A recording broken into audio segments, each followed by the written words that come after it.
Huh?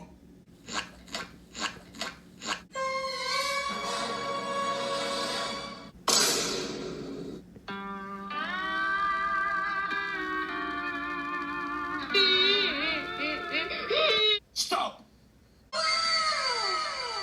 First thing you're going to do is calm down. Because even though you didn't get into this school, you probably got into at least one school, at least a safety, if not a target. So one, congratulations.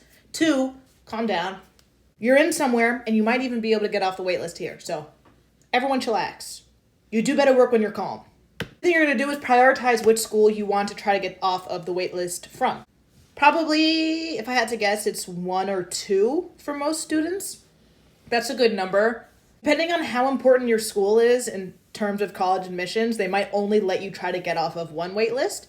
If you go to a larger public school, they'll probably help you get off the list of 2. That's because private schools typically have a closer connection with colleges, so they don't want to mess it up by telling 2 colleges, hey, if you let this kid off the wait list, they'll go, and then you don't go to one of them. So think about which school you want to prioritize if that's your situation. You're going to write your letter of continued interest. This is very easy and very simple.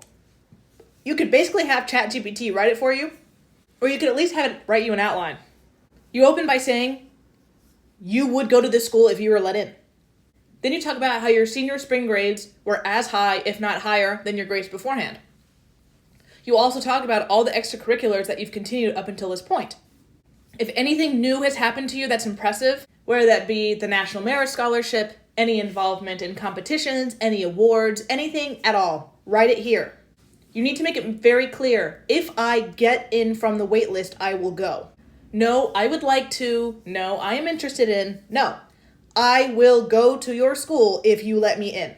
This continues to be my number 1 choice. If you applied to this school early decision and were then deferred and then waitlisted, you should also mention there. This school has always been my number 1 choice. It continues to be my number 1 choice. You're also going to need to inform your high school, most likely, because your counselor can help you. Again, if you go to a big school that doesn't send a lot of kids to college, this may not apply. But if your college counseling office at school has any connections at all at this school, they can help try to get you in.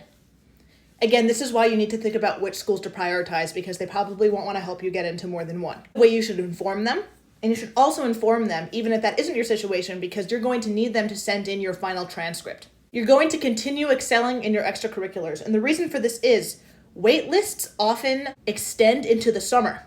It's important that you continue doing well in your extracurriculars until at least the summer.